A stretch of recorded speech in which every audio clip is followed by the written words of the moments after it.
everybody, Chris here from Chris's Trains and Things. Welcome back to the channel. Welcome back to the basement. Today I'm not sitting in my chair like I normally am over on the far side of the layout. I'm standing here in front of the main section of the layout that looks a little bit different than the last time you saw it. In fact, I've been working on this for about 6 weeks now, and so any of the videos that I've been shooting, I've been trying to avoid showing any of the work that's happening over here because I wanted to save it for layout update number 10. Let's go. So it's been a while since the last time we were together. 6 months since layout update number 9, and a lot happens in 6 months. I mean, goodness gracious. Oh, there's a magazine. So in the latest copy of Classic Toy Trains, this is the September-October 2022 issue on page 26. Now I'm not featured, my layout isn't featured in this magazine or in this issue. I hope that someday maybe it will be, but I wrote an article for Classic Toy Trains about my downtown scene, and it was published in this issue. So it's a 4-page spread with some pictures that I took and the article that I wrote that highlights how I went about the process of changing that scene. So that was pretty cool. So that happened in the last 6 months. What else happened in the last 6 months? I went to Detroit twice. I removed this building from my layout. I also removed this building from my layout. And I removed this switch from my layout. I added more lights to the layout. I bought something that comes in a purple box.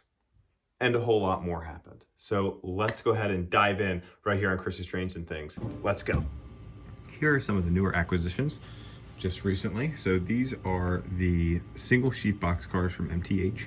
They're the USRA single sheath box car. So the first two we have here are the Muncie and Western. These were a custom run done by Berwyn's Toys and Trains. And then the back here, we have the Central Vermont number 40025. This is a custom run from Public Delivery Track. And this car is the one that is restored at Strasburg that they use for some of their steam era freight photo charters. So I was happy to pick that car up. I also got an H10. This is a Long Island H10. It needs some work. It's not operating currently with Legacy. It needs a new RCMD board, which I'll order at the parts sale coming up, and fix the smoke unit. We'll get this thing running.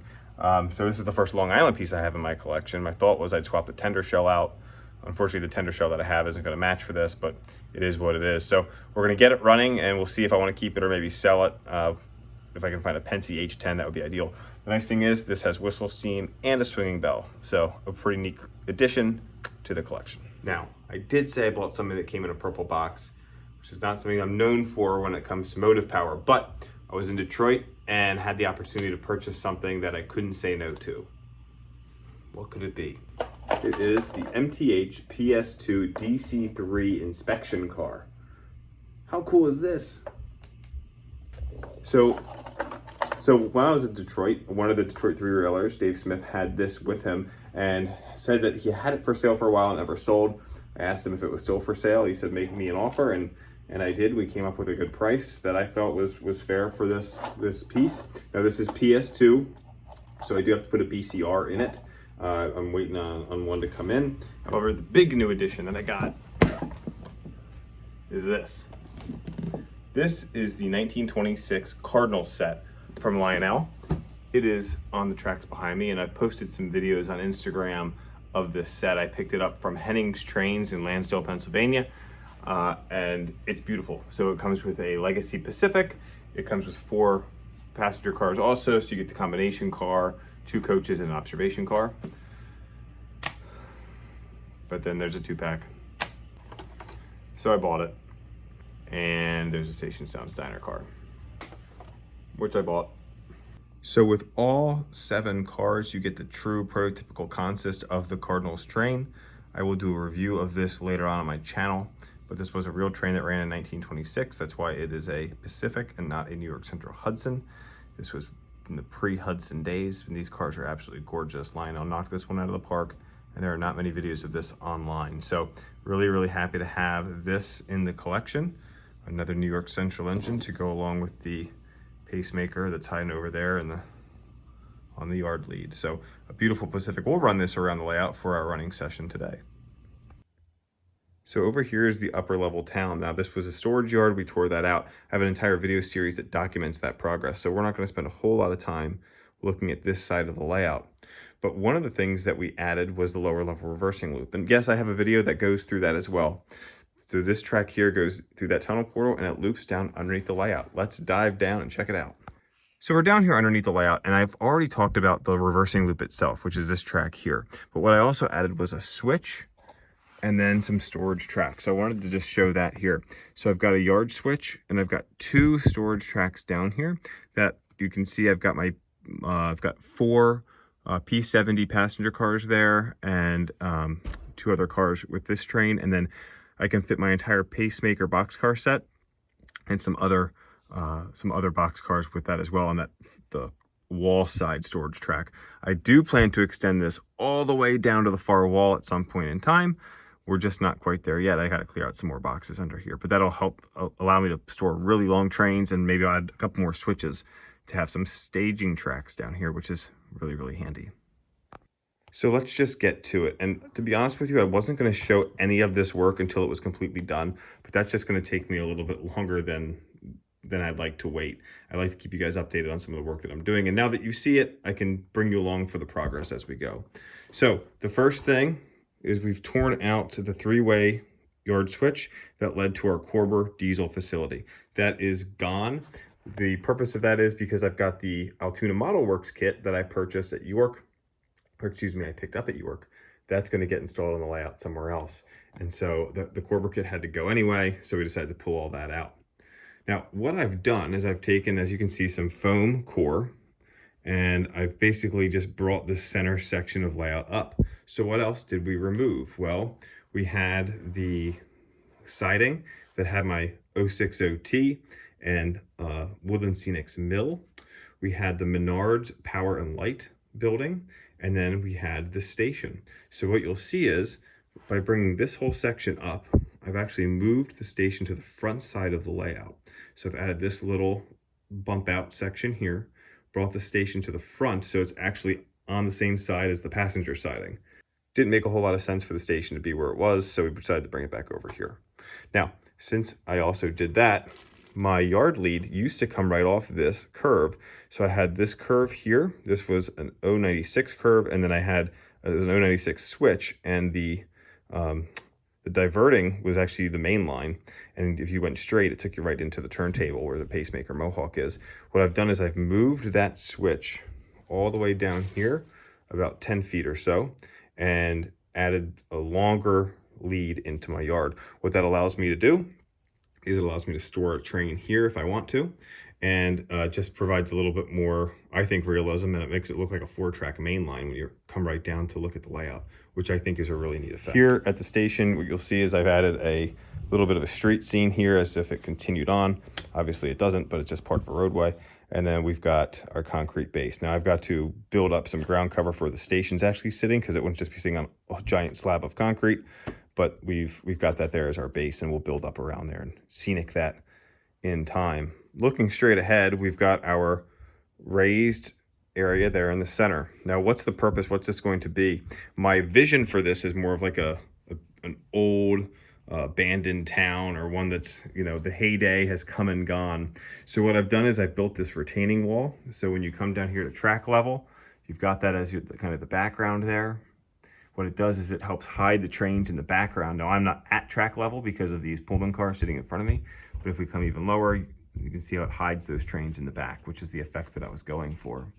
We've notched it out in certain spots for some switch towers, and then we've added some drain piping as well, and then we've weathered that wall to look as though it's been old and used. I built this to make it look and appear as though it is a concrete wall, and then weathered it accordingly. I've added some steps here so folks from town could come down to the track level if they needed to. I do need to add a railing to that, which I'll do with some metal, probably some metal brass at some point in time. And then we've been adding some super trees to this as well. If we zoom into one of the scenes here, you'll see that I've got a road that's going to come all the way through the town, and we'll continue up. It's not complete up at that far end there. But at this end over here, you'll see I've got a building here. I've purchased 2 of the downtown deco building. So I've got the First Timers bar there, and then I've got the hardware store over in another section over there. Now these are Plaster Kits. I bought them from trains.com. That's trains with a Z. Use code CTAT at checkout from trains.com. save yourself $10. So they sell these kits brand new, so I purchased it. You do have to paint it and weather it and assemble it, but it really wasn't that bad of a process. I was a little worried at first, but it actually came out, I think it came out pretty well. So let's get a little bit closer here so you can see this building. And then what I've added is a little alleyway here, and I've got also some downtown deco, just crates and things like that I painted, weathered, and added some decals to. And then I put the Woodland Scenics wooden fence up, and then I've weathered that myself. It comes gray with the brown at the bottom. I added a black wash to it to make it look a little bit more unique. And so we've got this scene here, and then I've been adding a lot of super trees to this whole scene also. And then we've done some static grass work today to help just add to that ground cover realism. So again, this town will continue. I've got that fence kind of going all the way down for right now, but I'll be getting more of these buildings and some old homes, like row homes or company homes, to fill in this old kind of derelict town. So that's the vision here. Tell me what your thoughts are. I think it's coming together pretty well. Well, obviously my old road used to come across where this is brown. So I had to chip all that up because I use the Woodland Scenics road system for that, which is essentially a plaster. So I had to cut all that up. I had to shop vac everything out, get all the dust out. It was a mess. But so what we'll do is this road will kind of come down, and then it will cross over into where our switch tower is for the yard area. Speaking of the yard area, I've added another tower that I've weathered, a Rail King tower. I've also cut the base off and inserted that so it doesn't have that big thick base at the bottom like the one on the far side does. If we zoom in, see that base? I've cut this one off, so I've got to redo that one in the back to make it look a little bit better. But if we pan over further, you're going to see an extension to the layout. So here's our passenger siding, and here's a new switch that we've added, and another new switch, and this is where our diesel facility is going to be. So this base here is from the Altoona Model Works kit that I have, and so I've just got it in place now, and I've got the tracks lining up. So I'm going from Gargraves to Atlas, because Atlas is how this is cut out for the base here. So I've got to start construction on that, but at least I can get the track work in and get these live and up and running. So this area will have that diesel facility here right off this siding. That's kind of the plan. The reasoning is I was debating, do I put it here in the front or do I put it in the back? If I put it in the back, I wouldn't be able to get video footage inside. So that's why we decided to move it up here to the front. All right, so for this section here, I built a 15-inch expansion out, and then we just have it angled straight in to just mesh directly with what the layout was already doing. We'll add the fascia and make this blend so it doesn't even look like it was ever an expansion. So we've got our two tracks go into our diesel facility here. We're gonna bring some scenery out, maybe have some ramps coming down so you can get some pretty intricate or unique videos of things coming in and out of the diesel shed. I needed to add more backdrop because my backdrop started here. So I emailed William from trainjunkies.com, told him what I needed. He meshed it with the file that he had created for my layout, which made it really easy. And so I've got this backdrop. I've got to just get it cut and then mounted in place. And my thought is I'm going to have it actually come a little bit further past. So if you're where you're at now, getting video, the backdrop actually continues a little bit more just to help with some more realistic videography. So this came together really, really well. We'll just continue to make it look nicer. Obviously, I've got to get the diesel facility done, but we'll at least be able to get these tracks wired up and diesels running in and out of here. All right, everyone, so that's going to wrap up this update. It's been a long time, 6 months since our last one. We've got a lot of things that have changed on the layout. It looks completely different than it did just about a month ago, and certainly different than it did 6 months ago. So lots of things the wheels are going to keep on turning here. We're getting to the fall. I've got to start working on this diesel facility. I'm going to continue working on the town behind me. Things are going to continue to evolve and just enhance to make this layout really unique and one of a kind. Thank you all so much for watching. If you made it this far, hit that subscribe button if you haven't already. We really appreciate you joining in. If you're looking to add any models to your collection, go to trains.com, that's trains with a Z. Use code CT8T, save yourself $10, or go to trains.com/CT8T, and that'll help support my channel. We appreciate that. So let's run some of these beautiful engines around the layout. Thanks for watching. Have a great day.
2 hours. New change in 2 hours. New change in 2 hours.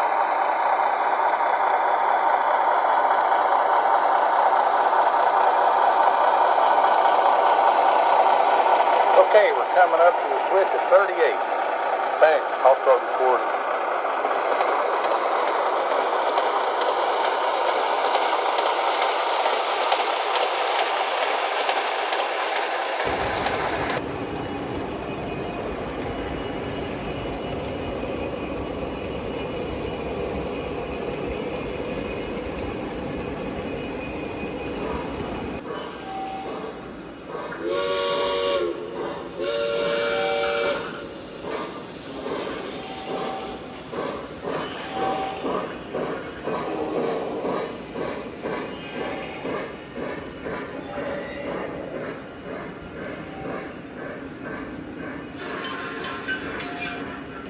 Ladies and gentlemen, first seating is now open in the dining cars.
Next stop, folks. If this is your station, please move towards the door.